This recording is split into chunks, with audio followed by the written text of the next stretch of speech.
dialogue about how things are done today. So one is concerned with providing reproducible results, the other with providing a change in perspective, stimulating new goals. The things that I make are as useful as a song. So modes of practice. I like this quote, and I'm actually offering it to bug you guys.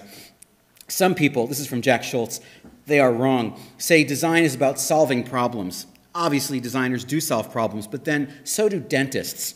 Design is about cultural invention. For me, culture is the thing that makes life interesting, in the words of Bruno Munari, and that is where I try to actually make the biggest difference I can. And so, put another way, in the phrase of my friend Zach Lieberman, poems, not demos, are what I'm trying to do. And lastly, before we get perhaps to the work itself, this notion of working in order to produce free code, tools, and toys which allow people to adapt the media around them. I work in a posse known as the Free Art and Technology Lab.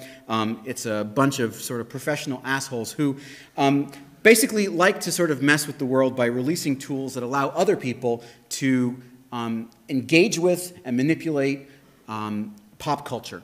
And so we're basically releasing tools to the public and unleashing new software to the public that gives people a new way of manipulating pop cultural things. Copyright sometimes be damned. All right, so some work, and I'll start with some oldies but goodies. One way that liberating people can happen is by allowing people to discover their potential as creative actors. And I had a key experience as a child that sort of formed a big impression on me. I'm probably one of the last people in the room to remember this. But have any of you ever brought a magnet near an analog television or a CRT monitor? I know you haven't, but it does this. This strange thing happens where you can distort it, and it's pretty magical. If you have done this, you're part of the last generation who will remember this.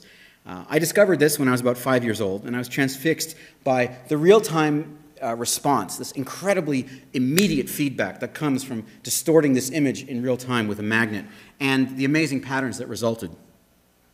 And as happens so often in the arts, I found out that actually I was doing a cover version of a project by Nam June Paik. This is TV Magnet from 1965 that you see here. And as you see, there are many such cycles in this talk where I discover that my work is somehow a reinterpretation of things that have come before. That's okay. Every work needs to be reinterpreted by the next generation. Paik's piece here is as much a visualization of magnetic forces as it is an interactive performance instrument. It is totally fluid, and it was an inspiration for me. So here's an example, a simple project. This is a piece called Scrapple, in which the table is interpreted as a score. Essentially, the table is